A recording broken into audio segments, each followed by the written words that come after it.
Hey guys, welcome back to another episode of Let Me ISO, and in today's video we are talking about the San Antonio Spurs and Oklahoma City game.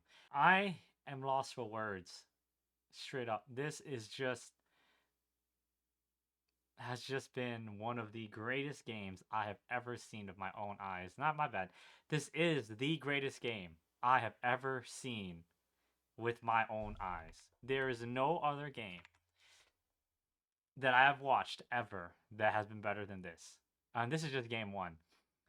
A double OT game against two of the best teams in basketball currently, 62 and 20, 64 and 18, with two MVP players, Shea Gilgeous Alexander and Victor Wembanyama. And boy, Victor really came out to play. The Spurs, their young core is absolutely amazing. Wemby is just absolutely insane. He drops 41 points with 24 rebounds and 3 blocks.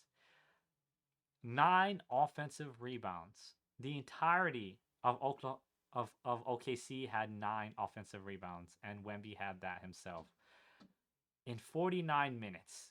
And he shot 56% from the field, 50% from three. He only took two. But as you guys all have seen, that 28-foot logo three to tie the game and push it into OT at 108 was was just I can't even was just spectacular. I was watching this game with Aiden yesterday, and I was just freaking out the entire time. Wemby was just godlike. Like you guys don't understand, especially if you missed the game. But if you saw the game, we are legitimately witnessing history before our eyes. He could be one of the greatest players of all time. And as me and Aiden were talking about yesterday, Galactus is here. The alien Galactus. It fits him perfectly. Destroyer of worlds. He was out of his mind. Um, and this is without De'Aaron Fox, who had an ankle sprain and was out for this game. Fully healthy OKC. Shea had 24 points, but played pretty awful. 8 of those points came from free throws. 24 points. J Dub played pretty well. 26 points. 11 for 15. 11 for 25 events. Chet Holmgren, his supposed rival, had an awful game. Defensively was okay. Offensively was pretty horrible. Only scoring 8 points, 2 for 7, with 2 of those being free throws and only 8 rebounds, which is fine, but not the greatest showing from him. Shea also struggled 7 of 23, 2 for 7 from 3. Really could not get it going. Without the free throws, he would not have really any of these points. Yeah, and Alex Caruso, the guy who I used to like on the Lakers and the Bulls, who I don't know why people were trading him around. Very solid guy defensively and pretty mid offensively, but that's all you can really ask for a role player, bench player, whatever. Drops 31 points. He was 8 for 11 at one point in this game. And then in the last OT, I think he missed three threes to make it 8 of 14. But he was 8 of 11 for a long time. They just kept leaving it open. Home he missed, and he was just sinking them. And I don't think this will happen again at all, just because this is unprecedented efficiency from Alex Caruso. Because back in December they played, and he had all these free shots, and he was not this efficient. I know this is a different team from then. I'm not saying it's the same team or he's the same guy, but nobody shoots 8 of 14 if you're not Steph Curry this many times in a row. And we know obviously Alex Caruso is not. He might have a game throughout one of the series that he might go again off like this. Who knows? But I don't think it's going to be next game or the game after. Might be a bit from then. But this has just been absolutely insane. Wemby defensively was just absolutely stopping everything in the paint. You would see guys dribble through the inside. They would ignore and not try to take layups. They would not try to take shots.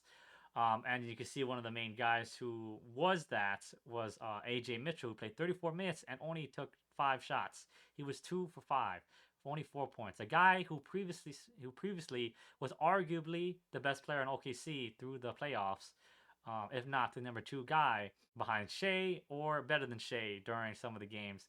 He had 4 points. He didn't want to take any of those shots. He looked awkward. Shea looked awkward, and that is just what Victor Wembanyama does to you. That's what Galactus does to you. You sit there in fear of him being there. It is just amazing to see how good he was. There were so many times during this game where it was like OKC would go up 7 and then not OKC. The Spurs would go up 7 and they go down 1 and then they come right back up, and it was just a back and forth fight.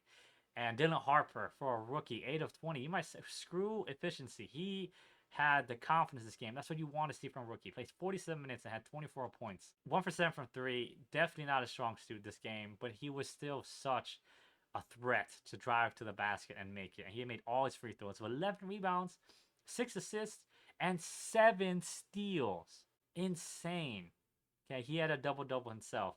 Stephon Castle, who was great defensively, not the greatest offensively.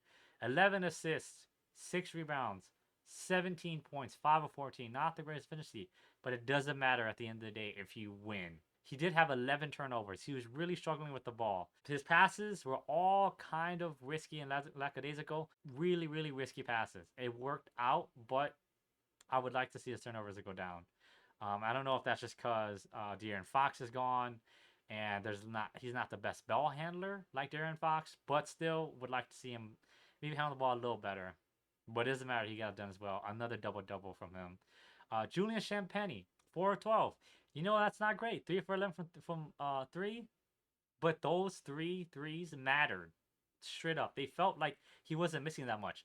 Devin Vassell, 13 points, 5 of 12, 3 of 9 from 3. It still felt like those threes mattered. Like, it was just like timely threes. Obviously, he wasn't shooting the best, and that's not the greatest efficiency numbers, but still got to double digits, still made the shots when he needed to. Still great. Julian Champagnie could have also had a double-double had he got one more rebound.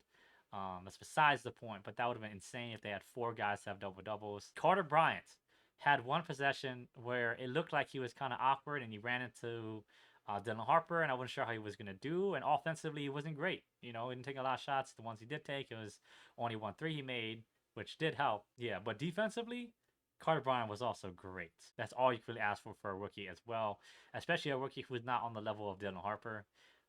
Really all you can ask for off the bench, 14 points. Keldon Johnson, 22 points, 22 minutes, 13 points, 4 for 9, 3 for 6 from 3. Absolutely all you need from the 6th man of the year off the bench in a game like this. Played great for a guy coming off the bench. I don't know what to say. This game was, like I said, the greatest game I've ever watched myself with my own eyes. Not on replay, straight up myself live. It was absolutely amazing. Victor Wembanyama is amazing. The youngest player to ever drop 40 and 20 in a game. Not even just playoffs, in a game. The second youngest player to ever drop 30 and 20 behind Moses Malone, who's a 2-time MVP. We're watching a 23-year-old guy. He might still be 22. I forget exactly. I think he might be 22 still. Do this, and it is just absolutely amazing and crazy. Galactus himself wins game 1 for the Spurs.